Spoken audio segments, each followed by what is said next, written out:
கர்மாவை குறைக்க யுதிஷ்டரிடம் ஒருவன் கேட்டான், என்னுடைய வேலி இன்னொருவர் நிலத்தில் நகர்ந்துள்ளது, இது எப்படி என்று. அதற்கு யுதிஷ்டரர் சொன்னார், இது மற்றவர்கள் உரிமையை பறிப்பதற்கு சமம் என்று.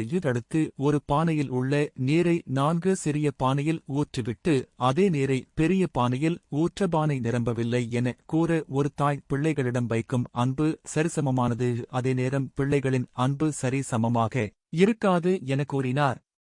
யானையின் பெரிய உடம்பு ஊசி முனையின் துவாரம் வழியாக உள்ளே செல்கிறது, ஆனால் யானையின் வால் ஊசியின் துளையில் சிக்கிக் கொள்கிறது என்றார். அதற்கு யுதிஷ்டர் கூறினார், மனிதர்கள் தன் சொத்து சுகம் அனைத்தையும் தன் சொந்தத்துக்காக செலவிடுவார்கள், ஆனால் கடவுளுக்கோதான தர்மத்திற்கோ யானையின் வால் அளவு கூட செலவு செய்ய மனம் வருவதில்லை. இதை உணர்த்தும் சம்பவம்தான் இது என யுதிஷ்டரர் கூறினார். அடுத்துவரு பெரிய பாறையை ஒரு சாது சுலபமாக நகர்த்துகிறார். இதற்கு காரணம், எவ்வளவு கர்மவினை செய்திருந்தாலும் இறைவன் நாமத்தை ஜெபிக்க கர்மவினைகள் கரையும் என்று யுதிஷ்டரர் கூறினார். எனவே இந்த கலியுகத்தில் பாவ புண்ணியத்திற்கு கட்டுப்பட்டு கர்மாவிலிருந்து விடுபட்டு சந்தோஷமாக வாழ்வாங்க வாழ